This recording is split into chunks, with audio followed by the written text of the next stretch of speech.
तो जी, कभी गढ़ राजे महाराजों के हुआ करते थे, अब किसी का कोई गढ़ नहीं है। अब पब्लिक देख रही है विकास किसने किया। मैं कहता हूँ हमारी जीत पक्की है।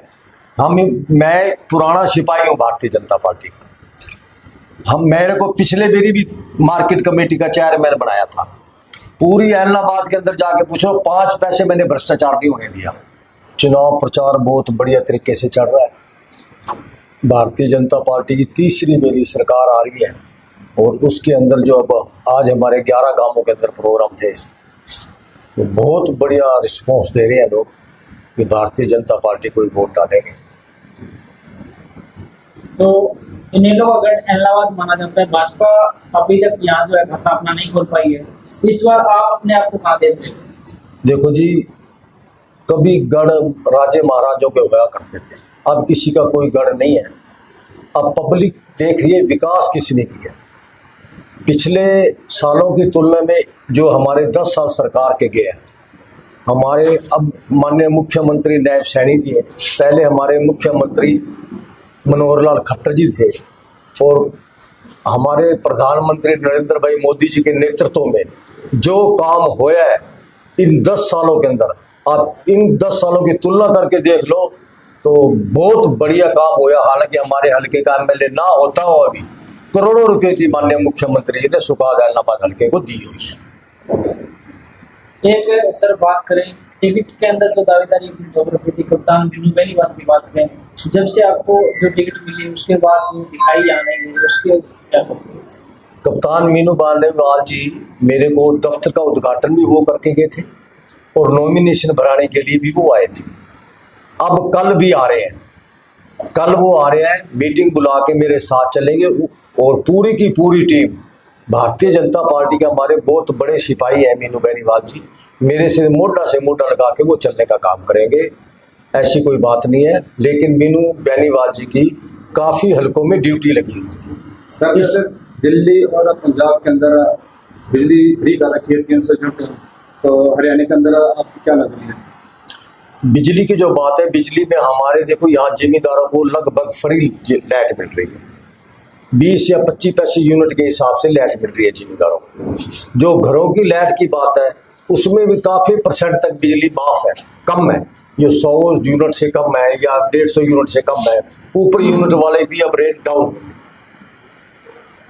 पीछे उपचुनाव की अगर बात करें तो भाजपा के प्रत्याशी रहे गोविंद कांडा, कहीं ना कहीं मतलब इस बार जो है अलोपा की पार्टी की बात करें तो इंडियन नेशनल लोकदल पार्टी के साथ मिलकर जो चुनाव लड़ रही है, उनका कुछ फर्क इलाहाबाद विधानसभा सीट पर देखने को मिलेगा? नहीं, उनका इलाहाबाद में कोई फर्क नहीं नजर आएगा। वो अपनी सरसा विधानसभा से इलेक्शन लड़ रहे हैं, वो अपने हिसाब से इलेक्शन लड़ रहे हैं। उन्होंने किसी के साथ समझौता किया हो वो तो वो ही बताएंगे, लेकिन इलाहाबाद में वो इलेक्शन नहीं लड़ रहे हैं। की बार वो सरसा नहीं लड़ रहे। काफी लंबे समय से जो है आप संघर्ष कर रहे हैं पार्टी के लिए, तो आपको काफी लंबे समय के बाद भी पार्टी ने टिकट आपको दी है। किन विशेष मुद्दों को लेकर जो है आप अपने चुनाव लड़ रहे हैं? मुद्दा हमारा सबसे बड़ा जो हमारा मुद्दा है, हमने काम बहुत किए, हम सच्ची नीयत से काम करा हमारी सरकार के अंदर।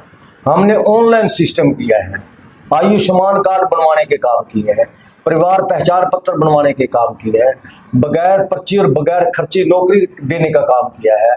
हमने जो दादागिरी चलती थी, थाना में दादागिरी चलती थी, तहसील में दादागिरी चलती थी, वहाँ दलाल हुआ करते थे, आज सभी के सभी वहाँ से दलाल खत्म हुए हैं। गुंडागर्दी में फर्क पड़ा है। हमारे सरकार के अंदर सच्ची और ईमानदारी से काम करने वाली हमारी सरकार है। उसी सरकार भारतीय जनता पार्टी के हम सिपाही हैं और नेकी से और बड़े ईमानदारी से काम करेंगे।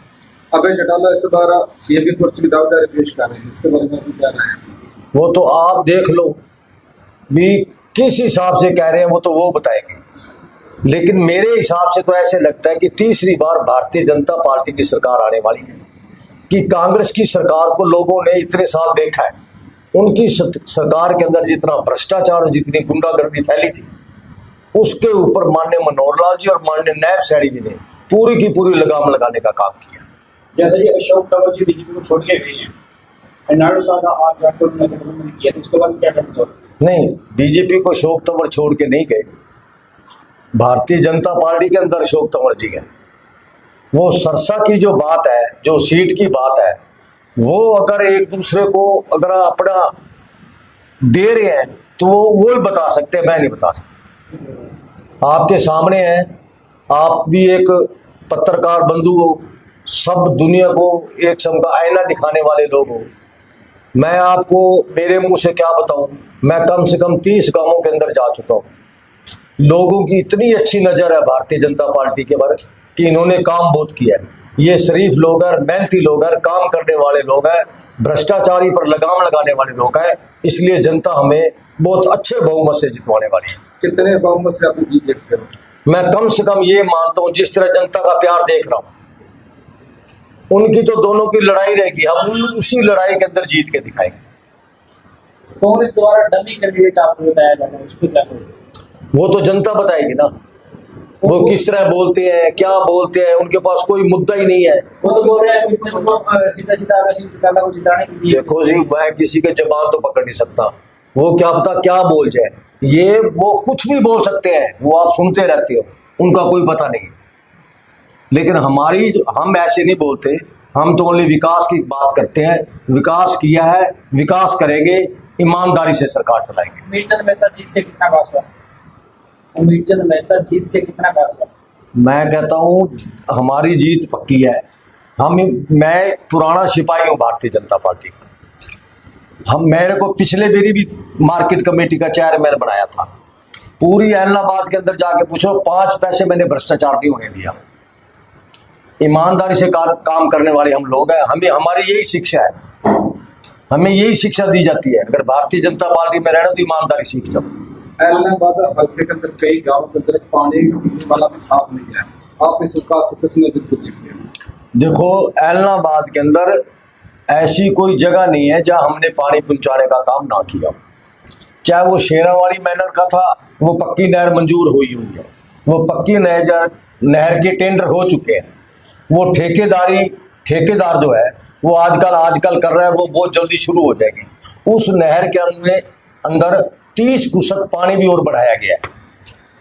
वो हल्का थोड़ा पानी में उसमें कमी थी, वो हम जल्द से जल्द उनका पानी पूरा कराएंगे। एलनाबाद के अंदर भाजपा के बड़े नेता यानी स्टार प्रचारक की बात करें तो होगी। स्टार प्रचारक हमारी रैली होगी 20 तारीख के बाद 30 तारीख तक हमारी यहाँ रैली होने वाली है। जैसे हमारे उम्मीद है कि हमारे यहाँ मुख्यमंत्री नायब सैनी जी आ सकते हैं, योगी जी आ सकते हैं, और हमारे कोई भी दे सकते हैं, हमारे लिए सारे आदरणीय हैं।